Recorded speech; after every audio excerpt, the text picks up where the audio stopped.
Okay बोल देना। शुरू कर दूं?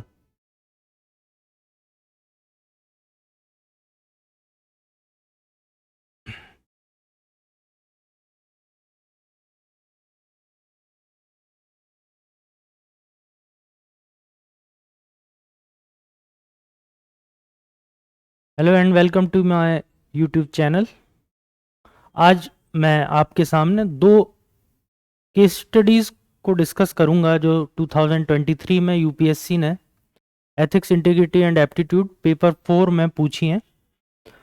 बहुत इंपॉर्टेंट केस स्टडीज़ हैं और आप देखेंगे कि लगभग सारे के सारे सिलेबस को कवर करने की कोशिश की गई है इस केस स्टडी के माध्यम से।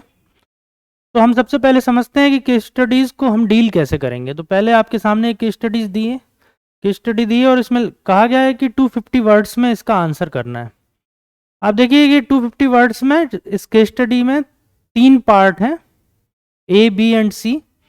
तो जैसा कि मैं हर बार कहता हूं, हम 250 वर्ड्स को 3 पार्ट्स में डिवाइड कर लेंगे। तो इसका मतलब है कि हम 80 80 80 80 80 वर्ड्स में, 80 to 90 100 वर्ड्स में हम ए, बी और सी, ये जो 3 पार्ट्स हैं, उनके अलग अलग आंसर करने की कोशिश करेंगे। So this case study says that you are working as an executive in a nationalized bank for several years. One day one of your close colleagues tells you that her father is suffering from heart disease and needs surgery immediately to survive. She also tells you that she has no insurance and the operation will cost about 10 lakh rupees. You are also aware of the fact that her husband is no more and that she is from a lower middle class family. You are empathetic about her situation. However, apart from expressing your sympathy, you do not have the resources to fund her. तो इस case study में आप देखेंगे कि पहला जो part है, इसमें जो स्टेक होल्डर्स हैं, जो एक्टर्स हैं, इनमें पहला जो रोल है वो आपका है, आपकी कलीग है और उसको 10 लाख रुपए की ज़रूरत है। आप एम्पैथेटिक हैं but you don't have sufficient fund, you don't have fund to help her. अब यहां पर आपके सामने कौन कौन से एथिकल पॉइंट्स सामने आते हैं, उन पर हम बात करेंगे, अभी आगे हम देखेंगे। इसके बाद जो सेकंड पार्ट है इस केस स्टडी में, a few week later she asks her about the well-being of her father and she informs you about his successful surgery and that he is recovering. He then confides in you that the bank manager was kind enough to facilitate the release of rupees 10 lakh from a dormant account of someone to pay for the operation with a promise that it should be confidential and be repaid at the earliest. She has already started paying it back and will continue to do so until it is all returned. So question A is, what are the ethical issues involved? इस case study में कौन कौन से ethical issues involve हैं? तो अगर हम देखें कि इस केस स्टडी में 3 पार्ट हैं। पहला जो स्टेक होल्डर है that is I, second stake holder is bank manager and third is that colleague, that lady, that requires 10 lakh of rupees. Okay, so यहां पर मैं अपनी बात करूं तो मेरे सामने कौन कौन से एथिकल इश्यूज आ रहे हैं। What are the ethical issues in front of me? First is emotional intelligence, और I should say that empathy, not emotional intelligence, empathy. Next after empathy, other emotional issue, ethical issue, EI obviously, okay, and so these are related to me,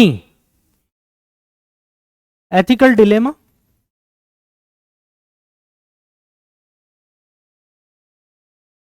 Other than that, you came to know that bank manager of your bank, your nationalized bank, you are an employee, executive of that nationalized bank, and that bank manager has done some kind of misconduct and he assisted that lady in a wrong way. So आपके सामने एक और यहां पर dilemma है कि आपके सामने अगर इस तरह की इंफॉर्मेशन आती है तो फिर आपको कैसे एक्ट करना है, because you are an executive. अब आपको ये देखना है कि यहां पे भी आपको डायलेमा है कि ये आपकी ड्यूटी है इसको इन्वेस्टिगेट करना या आपकी ड्यूटी में ये नहीं है। तो ये आपके सामने एथिकल इशू हो सकता है। आपके सामने इसके अलावा और क्या एथिकल इशू हो सकता है कि ये जो आपकी जो ड्यूटी है कि आपको यहां देखना है कि यहां पे मिसकंडक्ट हुआ है या नहीं, डोरमेंट अकाउंट से उसने गलत तरीके से पैसे दिए हैं या नहीं। तो आपको ये देखना है कि ये आपकी प्राइमा फेसी ड्यूटी है या आपकी एक्चुअल ड्यूटी है। तो W.D. Ross explains prima facie duty and actual duty, and he says that these prima facie duties are not actual duty, rather you have to weigh out whether a certain act is your duty or not. कैसे आपको पता चलेगा? आपको थोड़ा उस पर considerations करने हैं। आपको यह देखना है कि मेरा जॉब चार्ट क्या है। किसी भी ऑर्गेनाइजेशन में कोई पब्लिक सर्वेंट काम करता है तो कोई जरूरी नहीं है कि उस ऑर्गेनाइजेशन में जो कुछ भी चल रहा है उस सब के लिए वो रिस्पॉन्सिबल है, उन सभी चीजों के लिए उसको रिएक्ट करना है। उसके जॉब चार्ट में या उसके ज्यूरिडिक्शन में जो चीजें हैं उसको केवल उन्हीं चीजों पर रिएक्ट करना है। अगर वो बैंक मैनेजर उसके अथॉरिटी के अंदर आता है या उसने जो मिसकंडक्ट किया है उसकी अथॉरिटी के अंदर आता है तो फिर उसे इन्वेस्टिगेट करेगा, अन्यथा उसे इन्वेस्टिगेट नहीं करेगा। हाँ, अगर आगे उसे विशल ब्लोअर की तरह अगर कुछ काम करना है तो वो एप्रोप्रिएट अथॉरिटी को ये इंटीमेट कर देगा। But he doesn't have sufficient facts about the misconduct done by that manager, तो वो उन फैक्ट्स के बारे में कलेक्शन अगर कहीं से हो सकते हैं तो उसे कलेक्ट कर सकता है, लेकिन ये उसकी एक्चुअल ड्यूटी नहीं है। तो यहां पर ये जो इसकी डिलेमा है उसकी ड्यूटी के लेकर, ये इस चीज से समझ में आएगी कि उसका जॉब है या नहीं। तो आपको इस तरह से लिखना है कि अगर मेरे अंडर वो मैनेजर आते हैं और उनका जो मिसकंडक्ट है उसको ऑब्जर्व करना, मॉनिटर करना अगर मेरा काम है तो मैं प्रोसीड करूंगा, वरना मैं जो भी एप्रोप्रिएट अथॉरिटी है उसको इंटीमेट कर दूंगा कि I came to know about such and such misconduct, so further inquiry is required. Okay, bank manager की अगर मैं बात करूं तो बैंक मैनेजर के सामने कौन सा कंडक्ट आता है? सबसे पहले तो बैंक मैनेजर का जो एक्शन है वो एप्रोप्रिएट एक्शन नहीं है। बैंकिंग के जो रेगुलेशंस हैं, ऑफिसर्स एम्प्लॉयज कंडक्ट रेगुलेशंस, अलग अलग बैंक्स के जो एम्प्लॉयज हैं उनके कंडक्ट के लिए आदर्श जो आचार संहिता है, आइडियल कंडक्ट रूल्स सभी बैंक्स के हैं। इस बैंक मैनेजर ने उन कंडक्ट्स को ब्रीच किया है और ये यहां पर जो एथिकल इशू है इसके जो बैंकिंग रेगुलेशंस कंडक्ट के अंतर्गत जो है अनएथिकल है। इसके अलावा यहां पर आप देख सकते हैं कि बैंक मैनेजर के हाथ में काफी कुछ डिस्क्रिशन है, वो डोरमेंट अकाउंट में से पैसे निकाल कर किसी दूसरे को दे रहा है। तो यहां पर आप जानते हैं कि जब भी मोनोपोली होती है किसी के भी पास, डिस्क्रिशंस होता है और अकाउंटेबिलिटी अगर मिनिमम होती है तो वहां पर करप्शन के चांसेस बढ़ जाते हैं, क्योंकि करप्शन को हम कई बार इस तरह से फॉर्मुलेट करते हैं कि monopoly plus discretion minus accountability is corruption. Okay, so here bank manager is using his monopoly and discretion and his act comes under the corruption। यहां पर कैनन्स ऑफ फाइनेंशियल प्रोप्राइटी भी एक इंपॉर्टेंट एथिकल इशू है जो manager ने जिसे ignore कर दिया है। कैनन्स ऑफ फाइनेंशियल प्रोप्राइटी में एक इंपॉर्टेंट जो प्रोपोजिशन है वो ये है कि जो भी पब्लिक का फंड है उसे हमें इस तरह से यूटिलाइज करना है कि ये मेरा स्वयं का फंड है और इसमें किसी भी तरह का एम्बेजलमेंट या मिस एप्रोप्रिएशन ना हो। इसका जिस काम के लिए इसे दिया गया है उसी काम में जो भी पॉलिसी है बैंक की या जो भी रेगुलेशंस हैं उनके अकॉर्डिंग ही इसको स्पेंड करना है। इसके अलावा अकाउंटेबिलिटी, ये मैनेजर की अकाउंटेबिलिटी है। यहां मैनेजर वर्टिकली और हॉरिजॉन्टली दोनों तरह से अकाउंटेबल है। फ्यूचर में जब भी ऑडिट होगा और ऑडिट में ये चीज निकल कर आएगी तो मैनेजर को इसके कॉन्सिक्वेंसेस फेस करने होंगे। तो यहाँ अकाउंटेबिलिटी बहुत इंपॉर्टेंट है, जिसमें हॉरिजॉन्टल अकाउंटेबिलिटी सबसे ज्यादा इंपॉर्टेंट है कि ऑडिट में ये चीज एक्सपोज हो जाएगी या हो सकती है तो मैनेजर को इसके सीवियर कॉन्सिक्वेंसेस फेस करने होंगे। इसके अलावा conscience, that is also an important ethical issue कि मैनेजर के कॉन्सेंस ने ये चीज अलाउ कैसे की कि वो बैंक में जो पब्लिक का फंड है उसका इस तरह से मिसयूज करे और किसी को गलत तरीके से फायदा दे। तो यहां पर मैनेजर के लिए जो इंपॉर्टेंट एथिकल इश्यूज आते हैं उनमें सबसे पहला है आपका बैंकिंग रेगुलेशंस या बैंकिंग कंडक्ट एक्ट, इसके बाद करप्शन को लेके जो मैंने आपको बताया, फिर accountability, cannons of financial propriety and conscience. Epicurus एक दार्शनिक हुए हैं, फिलोसफर, वो जस्टिस को डिफाइन करते हैं। According to Epicurus justice is neither to harm not to be harm. तो ये बैंक मैनेजर को पता होना चाहिए कि उसके इस एक्शन से आने वाले समय में उसको सीवियर कॉन्सिक्वेंसेस फेस करने होते हैं। तो ये भी जस्टिस के अगेंस्ट है। आप अगर ऐसे एक्शन लेते हैं जिससे आपको खुद उससे कोई हार्म हो सकता है, तो दैट इज ऑल्सो अनएथिकल और इनजस्टिस। अब तीसरा जो स्टेक होल्डर है वो है कलीग, मेरी कलीग।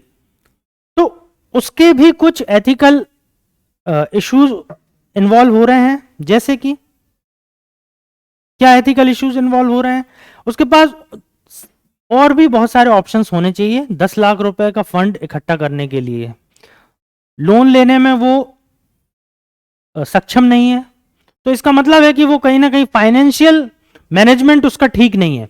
10 लाख रुपए लोन लेना कोई बड़ी चीज नहीं है। बैंक्स में वो काम कर रही है तो ऑब्वियसली उसकी कुछ सैलरी होगी, उसे लोन मिल सकता है। इसका मतलब है कि वो फाइनेंशियल मैनेजमेंट उसका ठीक नहीं। ये भी अपने आप में एक मिसकंडक्ट है। किसी पब्लिक सर्वेंट्स को बार बार अगर उधारियां लेनी पड़ रही हैं या लोगों से पैसा लेना पड़ रहा है, वो बैंक से बहुत बड़ा लोन लेके रखे हुए हैं और उन्हें उसके फाइनेंशियल मैनेजमेंट ठीक नहीं है, तो this is also an act which comes under the unbecoming of a civil servant और unbecoming of a public servant. तो ये एक गलत, अनएथिकल है। उसका जो भी वे ऑफ लाइफ है या जो भी स्पेंडिंग बिहेवियर है वो अनएथिकल है उसका। इसके अलावा मीन्स इंपॉर्टेंट होते हैं। माना कि उसको अपने फादर की सर्जरी के लिए 10 लाख रुपए की जरूरत है, लेकिन इसके लिए मीन्स इंपॉर्टेंट है। वो जबकि वो उस नेशनलाइज्ड बैंक की अगर एम्प्लॉय है होते हुए अगर वो इस तरह से गलत बिहेवियर करेगी तो ये अच्छा एग्जाम्पल सेट नहीं होता है और इसके लिए उसको उस पर डिसिप्लिनरी एक्शन होना चाहिए। तो यहां पर मैनेजर और मेरी कलीग दोनों के कंडक्ट अनएथिकल हैं और इनके अगेंस्ट डिसिप्लिनरी एक्शन होने चाहिए। इसके बाद इस बी पार्ट है इस क्वेश्चन का, evaluate the behaviour of the bank manager from an ethical point of view. तो मैं इस पर डिस्कस कर चुका हूं डिटेल में कि बैंक मैनेजर का behaviour ethical point of view से ठीक नहीं है, मिसकंडक्ट की श्रेणी में आता है। और कौन सा मिसकंडक्ट, यहां पे जो इंपॉर्टेंट कंडक्ट है वो है officers employees conduct regulations. Officers employee conduct regulation, ये सभी बैंक्स में जितने भी नेशनलाइज्ड बैंक्स हैं उनके कंडक्ट रूल्स बने हुए हैं, उसके अंदर आता है। तो सेकंड पार्ट में डिस्कस कर चुका हूं। Part C, how would you react to the situation. अब यहां थर्ड पार्ट है कि मुझे किस तरह से सिचुएशन को रिएक्ट करना चाहिए। तो मैं सिचुएशन पर रिएक्ट करने के लिए सबसे पहले मैं देखूंगा कि मेरी ड्यूटी क्या है। Whether is it my duty to take any action against manager and that colleague or not। अगर मेरी ड्यूटी है, मेरे जुरिडिक्शन में ये चीज आती है तो बिल्कुल मुझे आगे प्रोसीड करना चाहिए और इनके अगेंस्ट डिसिप्लिनरी एक्शन लेना चाहिए, इंक्वायरी करना चाहिए, फैक्ट्स फाइंडिंग करना चाहिए और उसके बाद मैनेजर्स और कलीग दोनों पर ही डिसिप्लिनरी एक्शन लेने चाहिए। और अगर ये मेरी ड्यूटी के अंदर नहीं है तो मुझे जो एप्रोप्रिएट अथॉरिटी है उसको इंटीमेट करना चाहिए कि मैं इस तरह से मुझे ये चीजें पता चली और इस पर फर्दर इंक्वायरी की जरूरत है।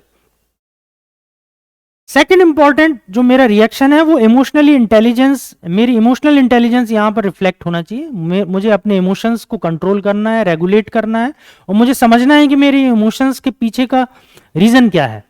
तभी मैं बहुत अच्छे तरीके से यहां पर डिसीजन ले पाऊंगा। मुझे अपना डिसीजन पूरी तरह से इम्पार्शियल रखना है और ट्रांसपेरेंट रखना है और अपनी इंटीग्रिटी को शो करना है, क्योंकि ये बैंकिंग कंडक्ट के अंतर्गत ये मेरी ड्यूटी है कि मैं बैंक में किसी भी तरह के एम्बेजलमेंट या मिसकंडक्ट को ना होने दूं। तो इस तरह से आप इसका 250 वर्ड्स में आंसर लिख सकते हैं। मैंने बहुत ही ज्यादा एक्सप्लेन कर दिया है, आपको बहुत शॉर्ट में कंक्लूसिव स्टेटमेंट्स देते हुए इसको सॉल्व करना है। इस तरह से आप लिखेंगे तो इसमें आराम से आपको 70% मार्क्स आ सकते हैं। अब हम एक और इंपॉर्टेंट केस स्टडी को डिस्कस करेंगे। सेकंड जो केस स्टडी 2023 में एथिक्स के पेपर में पूछी गई थी, इसको मैं देख रहा हूं।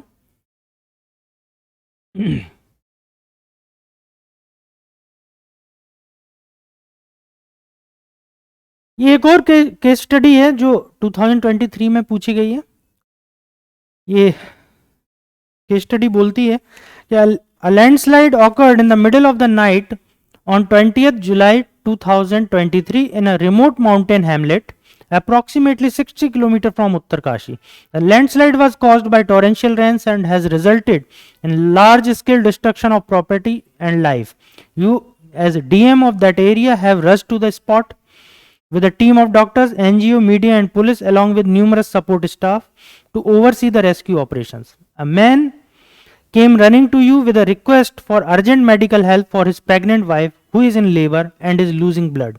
You directed your medical team to examine his wife. They return and convey to you that this woman needs blood transfusion immediately. Upon inquiry, you come to know that a few blood collection bags and blood group test kits are available in the ambulance accompanying your team. Few people of your team have already volunteered to donate blood. तो यहां देखिए, इतना part मैंने अभी पढ़कर सुनाया है कि लैंडस्लाइड हुई है, आप जाते हैं, आपके साथ पूरी टीम है, एनजीओज हैं और आपके पास ब्लड कलेक्शन बैग है, टेस्ट किट्स हैं और एम्बुलेंस है, आपके पास टीम है और कुछ लोग हैं जो उस पर्सन जो व्यक्ति आपके पास आया है उसकी जो वाइफ को अर्जेंट मेडिकल हेल्प की जरूरत है, ब्लड ट्रांसफ्यूजन करना होगा, तो उसके लिए वॉलंटरीली वो ब्लड डोनेट करने के लिए एग्री हैं। पर यहां पर आपकी टीम में डिवीजन ऑफ ओपिनियन आपको दिखाई देंगे। कुछ लोग कहते हैं कि जो रूल है ब्लड ट्रांसफ्यूजन का वो ये है कि जो सर्टिफाइड ब्लड बैंक है वहां से ब्लड लेकर ही ट्रांसफ्यूजन करना है, डायरेक्टली ब्लड ट्रांसफ्यूजन नहीं करना है। इसके पीछे रीजन ये होता है कि अगर आप बिना टेस्ट किए, प्रॉपर सारे टेस्ट किए बिना अगर ट्रांसफ्यूजन कर देते हैं तो फ्यूचर में उसके सीवियर कॉन्सिक्वेंसेस फेस करने पड़ सकते हैं। उस व्यक्ति को हो सकता है कि HIV पॉजिटिव हो जाए वो, या थैलीसीमिया हो उस ब्लड में, या बहुत सारी बीमारियां हो सकती हैं जो उस महिला को फ्यूचर में हो। अब यहां पर दो चीजें आती हैं कि आपको यहां पर डिलेमा है कि आप क्या स्टेप लेंगे, उसे ब्लड देंगे या नहीं देंगे। अगर आप ब्लड नहीं देते हैं इमीडिएटली तो उसकी डेथ हो जाएगी, ब्लड देते हैं उसकी लाइफ को आप थोड़ा सा बढ़ा सकते हैं, लेकिन उसके फ्यूचर में दूसरे कॉन्सिक्वेंसेस इमर्ज आउट हो सकते हैं। आप एक डॉक्टर भी हैं, एम्स से आपने पढ़ाई की है और आपकी प्रोफेशनल ट्रेनिंग ये कहती है कि ह्यूमैनिटी को सर्व करना है आप और लोगों की जान को बचाना है। अब आप डॉक्टर हैं इसलिए आपको मेडिकल एथिक्स के बारे में सब कुछ पता है कि ट्रांसफ्यूजन अथॉराइज्ड ब्लड बैंक से ही देना है। ये तो आपके सामने जो एथिकल डिलेमा है कि एक नियम यह है कि ट्रांसफ्यूजन अथॉराइज्ड ब्लड बैंक से देना है और दूसरा डिलेमा यह है कि आपको उसकी जान बचाना है क्योंकि आप एक डीएम है और आपकी ये ड्यूटी है।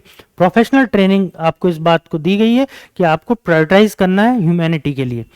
तो जब भी मैं आपको बार बार कहता हूं कि डिलेमा तक की स्थिति जो सिचुएशन है, सिचुएशन ऑफ डिलेमा जो है वो तभी आती है जब आपके सामने ऑल पॉसिबल ऑल्टरनेटिव्स जो भी हैं वो सारे के सारे एथिकल हैं and you have to choose the most appropriate alternative amongst all available alternatives. तो जो भी ऑल्टरनेटिव्स आपके सामने हैं उनमें से सबसे बेस्ट ऑल्टरनेटिव कौन सा होगा आपको चूज करना है। तो यहां पर एथिकल इश्यूज कौन से इन्वॉल्व हो रहे हैं, तो यहां पर एथिकल इश्यूज इन्वॉल्वमेंट की अगर हम बात करें तो सबसे पहले जो एथिकल इश्यू यहां पे इन्वॉल्व हो रहा है वो हो रहा है आपका मेडिकल एथिक्स। मेडिकल एथिक्स की अगर मैं बात करूं तो यहां पे सबसे इंपॉर्टेंट होता है Hippocratic oath.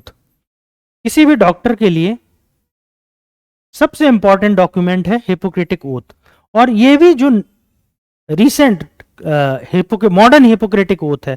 Classical Hippocratic oath अलग तरह से है, मॉडर्न हिपोक्रेटिक ओथ अलग है। इस मॉडर्न हिपोक्रेटिक ओथ में एक स्टेटमेंट है जो एक यहां पर इस केस स्टडी में गाइड करेगा इस स्टेटमेंट में ये लिखा हुआ है कि I will apply for the benefit of the sick all measures that are required, avoiding those twin traps of over treatment and therapeutic nihilism. Over treatment और थेरेप्यूटिक निहिलिज्म, ये दो एक्सट्रीम हैं। इन दोनों एक्सट्रीम के बीच का कोई रास्ता मुझे अपनाना है। ना तो मुझे ये सोचना है कि थेरेपी का कोई फायदा नहीं होगा, थेरेप्यूटिक निहिलिज्म, जैसे थेरेप्यूटिक निहिलिज्म की बात करें हम कि हम ट्रांसफ्यूजन नहीं कर सकते ऑथोराइज्ड ब्लड बैंक के अलावा, या ओवर ट्रीटमेंट की बात करें कि हम वैसे ही ब्लड दे दें कि किसी ने कहा कि डोनेट कर दो, मेरा ब्लड मैच कर रहा है और दे दें। हमें इनके बीच का रास्ता अपनाना है। तो क्या रास्ता हो सकता है उसके बीच का? तो यहां सेकंड जो, तो पहला एथिकल इशू जो इन्वॉल्व हो रहा है इसमें, that is medical ethics. Second जो इशू, और इस पर मैं बता चुका आपको, हिपोक्रेटिक ओथ से डायरेक्शन मिल रहा है। सेकंड जो एथिकल इशू है ये है डिओंटोलॉजी versus teleology, and in teleology particularly utilitarian approach, utilitarian approach। तो डिओंटोलॉजी का मतलब है कर्तव्य आधारित नीति शास्त्र, ड्यूटी फॉर ड्यूटी से। तो यहां पर यह कहता है कि जो नियम कानून है, जो कांट भी डिओंटोलॉजी के प्रणेता रहे हैं, तो इसमें ये कहते हैं कि जो नियम बना हुआ है आप तो उसको एक्सेप्ट कर लीजिए, उसके अकॉर्डिंग काम कीजिए, आप कॉन्सिक्वेंसेस पे ध्यान मत दीजिए। तो इस तरह से अगर मैं काम करूंगा तो मेरी जो यूटिलिटी आनी है उसकी डेथ होनी है उस महिला की, तो मुझे जो रिजल्ट मिलना है वो जीरो है ना, इमीडिएटली उसकी डेथ होनी है। तो मेरे एक्शन से कोई आउटपुट नहीं निकलने वाला है। तो ऐसे जब किसी एक्शन से जीरो आउटपुट है तो उस एक्शन को लेने की कोई आवश्यकता नहीं है, तो डिओंटोलॉजी यहां पर रिजेक्ट हो जाती है। Second, utilitarian principle under teleology, ये कहता है कि maximum happiness for maximum number of people, we ought to put efforts to maximise the happiness. हम सारी की सारी जो एथिक्स है इसमें जो भी कवायद है वो क्यों है? हैप्पीनेस को बढ़ाने के लिए, सेल्फ इंटरेस्ट को बढ़ाने के लिए, पब्लिक इंटरेस्ट को बढ़ाने के लिए। तो अगर हमें मैक्सिमाइज करना है पब्लिक इंटरेस्ट को, तो हम जीरो तो ना रखें, कम से कम इसको बढ़ाएं। कितना बढ़ा सकते हैं? मैक्सिमम कैसे कर सकते हैं? तो मैक्सिमम हम कर सकते हैं कि उसकी लाइफ बढ़ जाए, उस महिला को ब्लड दे दिया जाए, और उसके जो नेगेटिव कॉन्सिक्वेंसेस हो सकते हैं उनको कितना मिनिमाइज कर सकते हैं, जितना चाहे हम मिनिमाइज करें। तो इसका क्या तरीका हो सकता है कि जो भी पॉसिबल ब्लड डोनेटर्स हैं, उन डोनेटर्स की हम देखें, चूंकि ये 2023 की बात है, देखिए ये लिखा हुआ है इसमें, तो सभी के पास मोबाइल फोन्स हैं, ठीक है। हो सकता है रिसेंटली सभी ने, कुछ लोगों ने अपने टेस्ट कराए हों, तो उनकी ब्लड की रिपोर्ट्स हम मंगा लें। हो सकता है इससे काफी कुछ हमें इस पॉसिबिलिटी मिल जाए कि इस व्यक्ति के पास ये रिपोर्ट्स हैं, और इन रिपोर्ट्स के बेसिस पे हम कंक्लूड कर सकते हैं कि it is safe to donate blood of this particular person. एक तरीका ये हो सकता है। दूसरा तरीका ये हो सकता है, और इसके अलावा, कि हम जो भी लोग हैं डोनेट करने वाले, ब्लड डोनेट करने वाले, उनसे एक क्वेश्चनेयर बना लें और उनसे पूछते जाएं कौन कौन सी आपके सामने पॉसिबल, जो भी डॉक्टर्स ज़्यादा जानते हैं इन चीज़ों को, ठीक है। तो उनके क्वेश्चन के बेसिस पे हम एक अंदाजा लगा सकते हैं कि इन लोगों का ब्लड सेफ है डोनेट करने के लिए। तो ये डिओंटोलॉजी वर्सेस टेलियोलॉजी, ये सेकंड यहां पर एथिकल इशू इन्वॉल्व हो रहा है। अब आपको जो भी एथिकल इश्यूज है, सेकंड में आपको इवैल्यूएशन करना है एथिकल इश्यूज का। इवैल्यूएशन की बात यहां पर मैं एक्सप्लेन कर चुका हूं। हिपोक्रेटिक ओथ आपको कहती है कि बीच का रास्ता अपनाना है, तो ये आपको पॉजिटिव डायरेक्शन देती है, जो ये कहती है कि आप ब्लड तत्काल प्रोवाइड कराएं उसको। सेकंड, डिओंटोलॉजी और टेलियोलॉजी का जो कॉन्फ्लिक्ट है यहां पर, ये कॉन्फ्लिक्ट भी मैंने आपको एक्सप्लेन कर चुका हूं। तो इस तरह से आप बता सकते हैं कि मैक्सिमम हैप्पीनेस प्रोवाइड करनी है, तो मैक्सिमम यूटिलिटी तभी है जब ब्लड डोनेट करेंगे। इसमें एक और चीज आती है कि डिफरेंस ऑफ ओपिनियन है। देखिए केस स्टडी में जो भी इस तरह की लाइंस होती हैं उन पर आपको कुछ ना कुछ एक्सप्लेनेशन देना है। डिफरेंस ऑफ ओपिनियन है, you are a leader, because you are a district magistrate, तो आपको जो अपोजिट ओपिनियन है उनके लोगों से भी सहमति बनानी पड़ेगी इन प्रिंसिपल, ताकि आपको आने वाले समय में आपका कॉन्सेंस जो है गलत मैसेज ना दे कि आपने ये गलत डिसीजन ले लिया, लोगों ने तो ये इस तरह से अपोजिशन किया था। तो यहाँ इमोशनल इंटेलिजेंस के बेसिस पर आप लोगों को कंट्रोल कर सकते हैं, उनको समझा सकते हैं और उनसे एक फेयर ओपिनियन ले सकते हैं, फिर से एक ओपिनियन ले सकते हैं कि ये ठीक होगा या नहीं। इस तरह से अगर हम ब्लड डोनेट करें, सेफर तरीके से ब्लड डोनेट करें और हम फ्यूचर नेगेटिव कॉन्सिक्वेंसेस को मिटिगेट करते हुए अगर ब्लड डोनेट करें, तो ये एक तरीका हो सकता है उसकी लाइफ को बचाने का। तो ये इस तरह से ये दो इंपॉर्टेंट केस स्टडी पर मैंने आज डिस्कशन किया। नेक्स्ट वीडियो में मैं फिर से दो केस स्टडी लेकर आऊंगा जो 2023 में एथिक्स पेपर 4 में पूछी गई हैं, यूपीएससी के पेपर में, सिविल सर्विसेज के। इस ठीक है, तो थैंक यू। तब तक के लिए फिर नेक्स्ट वीडियो में मैं फिर आपसे मिलूंगा। Thank you.